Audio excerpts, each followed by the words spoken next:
Hi, it's Karen, the Weekend Craftaholic, and thank you for joining me for day 3 of my 12 days of Christmas.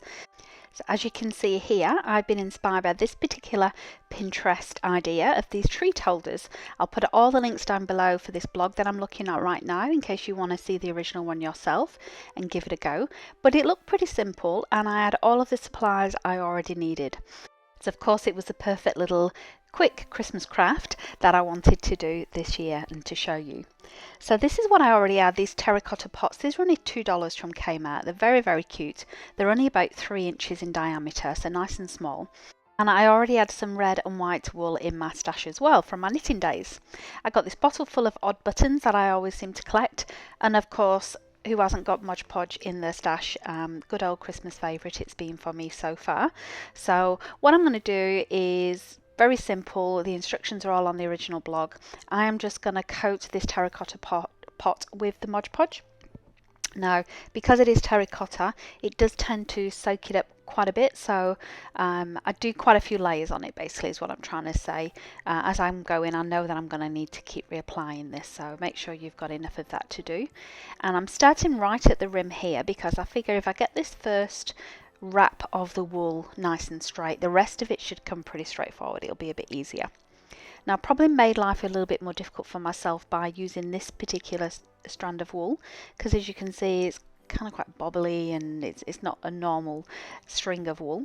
But I thought it would add a little bit of dimension to it. I thought it would look cuter with that fluffiness. But it just made it a little bit more difficult trying to get it on because what I needed to make sure, of course, was that there was no gaps. I didn't want to see the terracotta pot showing underneath.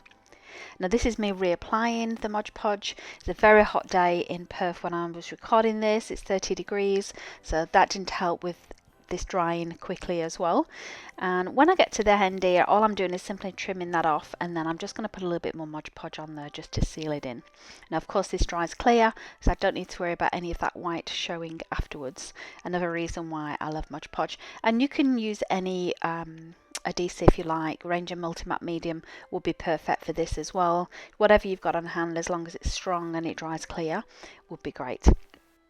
Now this is obviously where the white wool's going to go, and this was a little bit more fiddler just because it was such a fine. It was actually a ball of baby wool, but if you're going to go out and buy wool, particularly, get a thicker piece because it'll be a lot easier to apply than mine will. But I just wanted to use what I got in my stash. This was any white wool that I did have.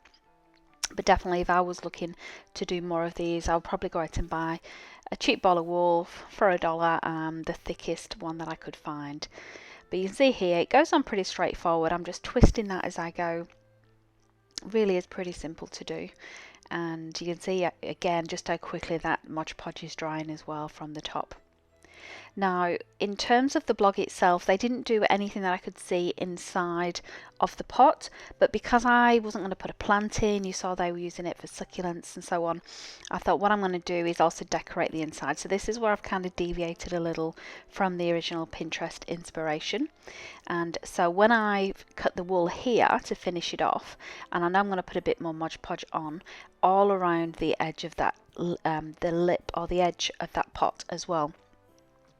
And then I'm also going to use some of that Modge Podge on the inside. So my plan was, I've got some red glitter that I've had for years and years.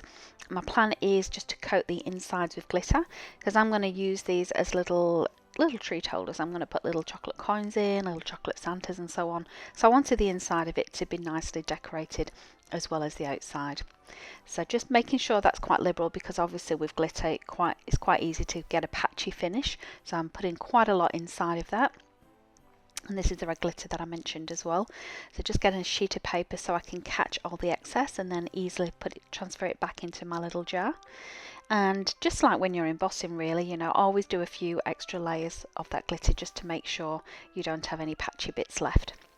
So it doesn't take an awful lot. So again, if you've got something in your stash, definitely make use of that rather than going out to buy something.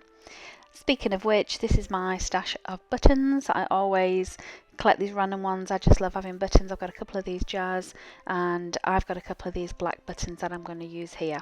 Now this time I am using Ranger Multimatte Medium just because it's in this nice little squeezy jar. or bottle I should say, just makes it a little bit easier to apply. And even though the glue's squirting out of those buttons, I know that it will dry clear, so I'm not too concerned about that. So I've let all of that dry before I do anything else, and this is the final result. I think it took about 15 minutes to do. I love the end result. This will be a great one to do with older children as well. But I hope you join me tomorrow for day 4 when we do mason jars. See you then. Thanks for watching.